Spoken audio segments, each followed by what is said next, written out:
Panibagong reklamo laban kay Vice President Sara Duterte ang isinampa ngayong araw sa Office of the Ombudsman. Pinangunahan ito ni dating Senador Antonio Trillanes kasama mga miyembro ng civil society group na The Silent Majority. Dagdag itong reklamo sa naunang isinampa noong December 2025 kaugnay ng issue ng confidential funds. Ito ay supplemental lang, no? Lalo na yung sa 650 million pesos confidential funds.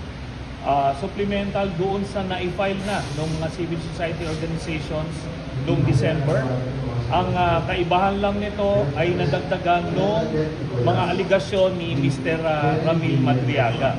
Kasama sa bagong reklamo ang umano'y maling paggamit ng 650 million pesos na confidential funds ng Office of the Vice President at Department of Education, pati na ang 2.7 billion pesos na confidential funds ng Davao City noong alkalde pa si VP Sara. Gayun din ang umano'y 8 billion pesos na overpriced laptops, mahigit 12 billion pesos na COA disallowances at 7 billion pesos na unliquidated cash advances sa DepEd at kabiguan sa pagtatayo ng mga silid-aralan kung saan 192 classrooms lamang ang natapos mula sa target na mahigit 6,000.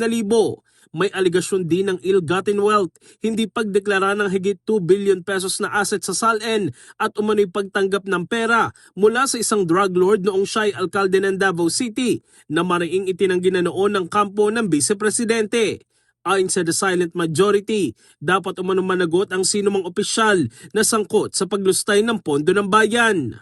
Si Sara Duterte ay marami ng paglabag sa batas, sa konstitusyon at sa tiwala ng mamamayang Pilipino na matagal nang pinalagpas at hindi na dapat palampasin pa. Kumpiyansa naman si Trillanes na matibay ang kanilang mga ebidensya sa kasong isinampa laban kay VP Sara. Lahat ng mga dokumentong na-attach doon sa unang na-file plus yung idinagdag namin ngayon, ito ay magbibigay ng very solid case against Sara Duterte. At lahat ito ay mga certified true copies ng mga official documents. Kaya confident tayo na makukuha ito.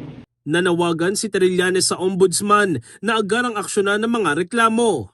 Sa ngayon, wala pang pahayag ang kampo ni Vice President Sara Duterte kaugnay sa mga bagong paratang. In the heart of changing lives, ako si Brigada Jigo Custodio ng 15.1 Brigada News of Manila, the Music News Authority.